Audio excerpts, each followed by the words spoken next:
Identity theft is big business these days. Every step you take to protect yourself from having your identity stolen is going to help you. The criminals only have to find one way in, and you have to protect yourself against hundreds of different ways. One of the things to be aware of is new computers often have a whole lot of extra software that you don't even need. The best thing to do is have your IT professional help you remove them. If your computer ever slows down a whole bunch, you want to find out why. It may be because it's become infected with a virus. You want to be careful when you're using hotspots at coffee shops and hotels and other places while you're traveling or in your neighborhood. Understand that email is more like a postcard than it is a letter, so people might read the information.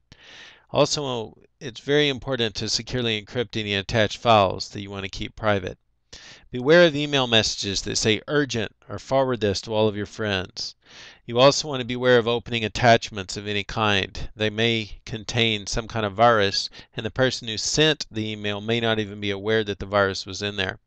Be very careful about clicking on links. For example, if the email says, click here to update your account information, it's a good idea to go to your bank. If that was supposedly from your bank, just log into your bank the way you normally do and see if there really is something you need to update.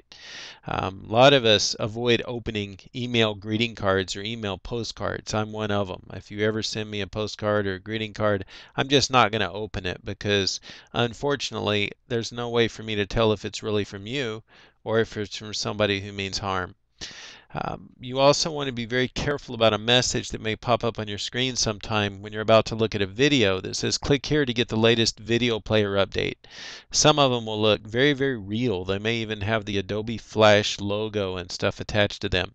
But lots of times they're bogus. So that's why it's very important to have an IT professional that you trust who's in your life.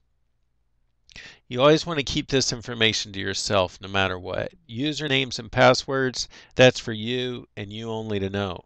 Your social security number, your bank account number, your credit card numbers, the codes on the back of your credit card, or your PIN.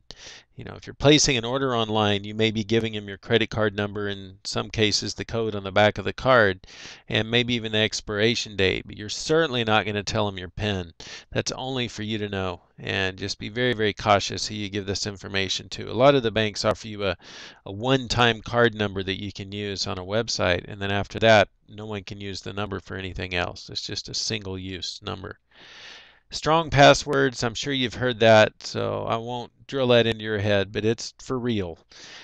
Password managers can really help you because that way you can use different passwords in every site you use and you don't have to remember all the passwords, nor do you have to have a file on your desktop that says my passwords, nor do you have to have the little yellow sticky notes with all your passwords written down. Although frankly the sticky notes are more secure, at least from all the other people in the world, than something you have written down in front of you that only people who gain access to that sticky note would be able to access. So just be cautious with your passwords. You also want to keep your computers and your hard drives and your memory sticks all locked up. And if you're traveling in a car, you need to make sure and hide those devices in the trunk instead of just leaving in the back seat. I read a message one time from a police department that said the most stolen laptops are stolen from cars parked outside restaurants near an airport, and the laptop is visible when people look in. They're able to see a bag. So you want to hide that stuff as much as possible. So just be aware, be careful, and stay safe on the internet.